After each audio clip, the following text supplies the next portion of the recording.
Cricket ஃபேன்ஸுக்கு வணக்கம். So Tom கரனுக்கு replacement யார் அப்படிங்கிற மாதிரி இப்போவே விவாதிக்க ஆரம்பிச்சிட்டாங்க சோசியல் மீடியாவில் அப்படின்னு தான் சொல்லணும். ஸோ புதுசாக இந்த வீடியோக்கு வரவங்களுக்கு ஒன்றுமே புரியாது, எது டாம் கரனுக்கு ரிப்ளேஸ்மெண்ட்டா அப்படிங்கிற மாதிரி நீங்கள் கேட்கலாம். அவர் இன்ஜுரி பண்ணிக்கிட்டாருங்க. ஸோ பிபிஎல்ல நடந்த ஒரு சம்பவம். நேற்று நான் குயிக்காக வீடியோ போட்ட உடனே இது எல்லாமே ஃபேக் அப்படிங்கிற மாதிரி நிறைய பேர் சொல்லியிருந்தீங்க.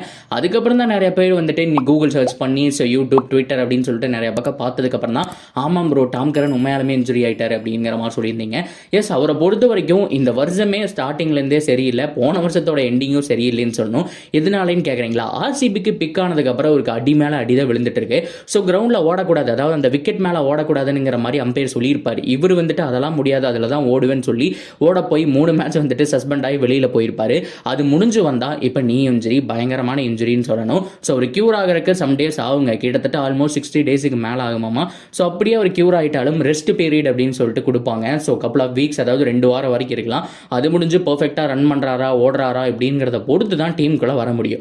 இப்படி இருந்து நம்ம கால்குலேட் பண்ணாலும் இப்போ நம்ம ஜான் 10 வச்சுக்கலாம், அப்படி பார்த்தாலும் மார்ச் 10, அதுக்கப்புறம் ரெஸ்ட் வீக்கெல்லாம் கால்குலேட் பண்ணும்போது ஏப்ரலுக்கு அப்புறம் தான் வந்து சேருவார் போல.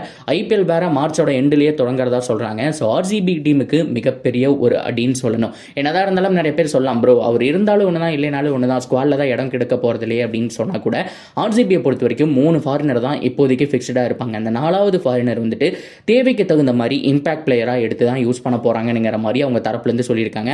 அப்படி பார்க்கும்போது அந்த டீமில் வில் ஜாக்ஸுக்கு சான்ஸ் இருக்குது, டாம் கரனுக்கும் இருக்குது. அது போக ஒரு எக்ஸ்ட்ரா ஃபாரின் பவுலர், அதாவது ஃபெர்குசன் ஆல்ரெடி 11ல் இருந்தாருன்னா இன்னொரு ஃபாரின் பவுலர் கூட ஆடலாம். ஸோ இந்த மாதிரி ஏகப்பட்ட காம்பினேஷன் யோசிச்சு வச்சிருக்கும் போது ஸோ டாம் கரனுக்கு திடீர் இன்ஜுரி அப்படின்னு கேள்விப்பட்டதுக்கப்புறம் ஆர்சிபி அட்மின் கூட பார்த்தோம்னா பயத்தில் என்னடா பண்ணுறதுன்னு தெரியாமல் ஒரு ட்விட்டை போட்டார். ஸ்பீடாக ரெக்கவர் ஆகி வரணும்னு வேண்டிக்கிறோம் அப்படிங்கிற மாதிரி போட்டு ஒரு அழுகிற ஸ்மைலி வேற போட்டு வச்சிருந்தாங்க.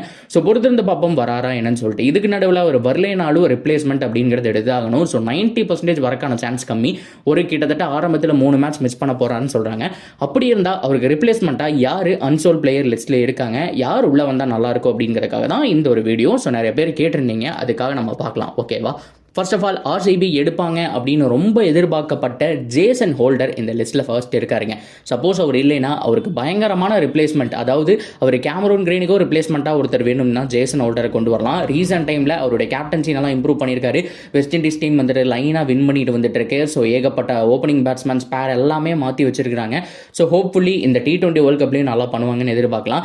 அந்த வகையில் ஜேசன் ஹோல்டருக்கு முக்கிய பங்கு. டெட் பவுலிங் நல்லா போட்டிருக்காரு. ஸோ பேட்டிங் டீசெண்டாக இருக்கு. ஆகோ ஓகோன்னு முன்ன மாதிரி இருந்த ஹோல்டர் கிடையாது. தூக்கி அடிச்சாரு அப்படின்னா கிட்டத்தட்ட டாரன் சமீன் ஒருத்தர் இருந்தார் இல்லையா, ஸோ அந்த மாதிரி ஒரு பேட்ஸ்மேன் தான் வெளியில தூக்கி கடாசிடுவார். ஆனால் இப்போ ரொம்ப ரொம்ப கம்மியாயிடுச்சுங்க. கோவிடுக்கு அப்புறம் ஏகப்பட்ட பிளேயர்ஸுக்கு அந்த பேட் ஃப்ளோ அந்த ஸ்விங் அப்படிங்கிறது கம்மியாயிடுச்சு. இவரும் அதில் தான் பாதிக்கப்படுறாரு. பெரிய லாங் சிக்ஸ் எல்லாம் இப்போ வந்து அடிக்கி பார்க்க முடியறதில்ல. வெஸ்ட் இண்டீஸ் பிளேயர் யாருமே அடிச்சு பார்க்க முடியறதில்ல. அதில் ஹோல்டரும் வந்துட்டு பொருந்துவார் அப்படிங்கிறதுல எந்த விதமான மாற்றம் கிடையாது. ஓரளவுக்கு டீசெண்டாக பேட்டிங் ஆடுவார் டாம் கரன் மாதிரி.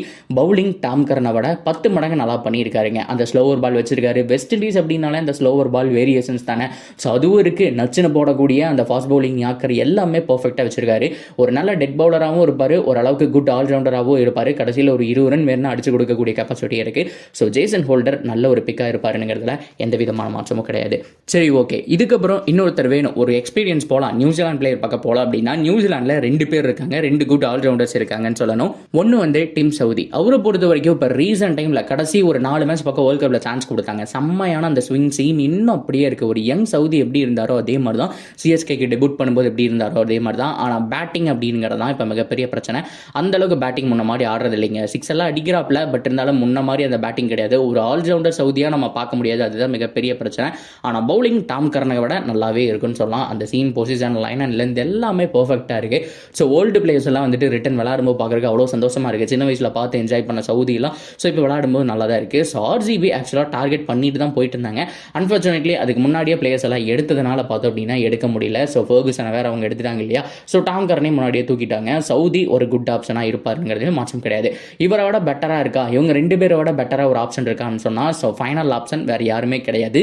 ஜிம்மி நீசம், ஜேம்ஸ் நீசம் எப்படி வேணாலும் வச்சுக்கோங்க. அவர் தாங்க சூப்பரான ஒரு பேட்டிங், ஒரு நல்ல பவுலிங் டிபார்ட்மெண்ட் அப்படிங்கிறது வந்துட்டு அவங்களுடைய நியூசிலாந்து டீமுக்கு அமைச்சு கொடுக்கறதுல மிக முக்கியமான ஒருத்தர் நீசம் தான். வேர்ல்ட் கப்பில் சில மேட்சஸ் அப்படிங்கிறது வந்துட்டு நல்லா பர்ஃபார்ம் பர்ஃபார்ம் பண்ணியிருந்தார். ஸோ மிக முக்கியமான ஒரு மேட்ச் கிட்டத்தட்ட 380 ரன் வந்துட்டு சேஸ் பண்ணிட்டு இருப்பாங்க.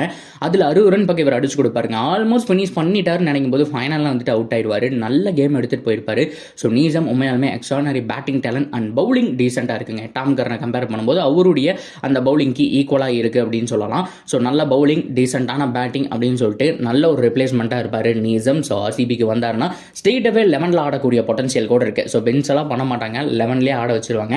பிகாஸ் ஃபினிஷிங் ரோலையும் இவருக்கு கொடுக்கலாம் அப்படிங்கிறதுனால வந்துட்டு ஸோ டெட் பவுலிங் கொடுக்க முடியாது. பட் இருந்தாலும் இனிஷியல் பவுலிங் கொடுத்தா கூட டெட் பவுலிங்க்கு முகமது சிராஜும் அது போக ஒரு ஃபாரின் பவுலரையும் வந்துட்டு கூட கொடுத்துக்கலாம். ஸோ இவர் உள்ள வந்தாருன்னா மச் பெட்டர், ஸ்ட்ரெயிட்டாகவே வந்துட்டு 11ல் ஆடுறதுக்கான சான்ஸ் இருக்குது.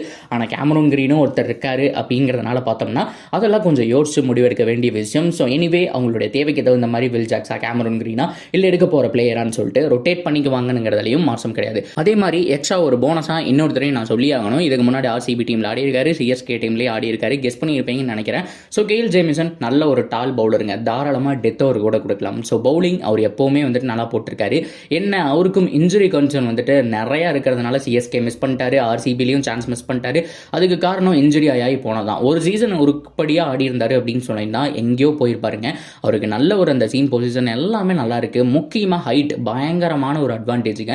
அந்த ஹைட்லேருந்து போடும்போது ஸோ எதிர்பார்க்குற அந்த ஒரு லைன் அண்ட் லென்த் அப்படிங்கிறதும் கிடைக்கும். நீங்கள் என்ன எதிர்பார்க்குறீங்களோ அந்த அவுட்புட் பர்ஃபெக்டாக வரும், மிஸ்ஸே ஆகாது. ஸோ அன்ஃபார்ச்சுனேட்லி அவரோட கரியர் மிஸ் பண்ணிட்டாரு. ஒரு டீசெண்டாக பேட்டிங் ஆடக்கூடிய ஆள் கூட. So RCB so suppose Tom Karan miss பண்ணால் இவரையும் எடுக்கிறதுக்கான சான்ஸ்ங்கிறது பாசிபிள். ஸோ இது போகவும் நிறைய பேர் இருக்காங்க சியானா, பட் ஏகப்பட்ட பேர் சொல்லிகிட்டே போயிட்டு இருக்கலாம். அன்சோல்ட்னஸ் நிறையா இருக்குது. பட் இருந்தாலும் இந்த ஒரு 4 பேர் வந்துட்டு எடுக்கிறதுக்கான சான்ஸ் ஹைலி பாசிபிள்ங்கிறது நான் நினைக்கிறேன். சோசியல் மீடியாவிலையும் 2-3 பேர் பேசியிருந்தாங்க. ஜிம்மி நீசம் அதிகமாக சொல்லியிருந்தாங்க. நான் எக்ஸ்ட்ரா ஒரு கெயில் ஜேமிசன் அப்படிங்கிற ஒரு ஆப்ஷனையும் நான் பார்ப்பேன். ஸோ ஓவராலாக டாம் கரனே ரிட்டன் வந்துட்டு ரொம்ப சந்தோஷங்க. ஆனால் அவரோட இன்ஜுரி பீரியட் அப்படிங்கிறது வந்துட்டு ரொம்ப லாங்குங்கிற மாதிரி சொல்லிட்டு இருக்காங்க. 2 மந்த் பக்கம் ஆகும். அது போக ரெஸ்ட் பீரியட் அப்படிங்கிற மாதிரி டைம் கொடுப்பாங்க. அதில் அவர் ரெக்கவரி ஆகணும், ஓடணும், ஃபஸ்ட்டு ஓட கற்றுக்கணும். ஸோ அதுக்கப்புறம் தான் பவுல் போக முடியும். நீ இன்ஜுரிங்கிறத அவ்வளோ சீக்கிரம் முடிச்சிட மாட்டாங்க. தோனி அவர்கள் கேஸ் கிட்டத்தட்ட 6 மாதத்துக்கு மேலே ஆச்சு. ஏகப்பட்ட பேர் ரெஸ்ட் பண்ணிட்டு ஏகப்பட்ட பேர் நீ இன்ஜுரி பார்த்துருப்பீங்க. ரொம்ப ரொம்ப கஷ்டமான விஷயம். அதிலிருந்து வெளியில் வரதுங்கிறது ரொம்ப கஷ்டம். மினிமம் 6 மந்த் வரைக்கும் தேவைப்படும். பொறுத்திருந்து பார்ப்போம் என்ன மாதிரி அமைய போகுதுன்னு. ஆனால் டாம் கரனுக்கு என்னமோ தெரியலைங்க. ஸோ இந்த வருஷம் போன வருஷத்தோட எண்டிலேருந்தே சரியில்லை. ஸோ பேன் ஆனார். ஸோ அதுக்கப்புறம் இன்ஜுரி வந்துச்சு, இப்போ வெளியில் போயிட்டாரு.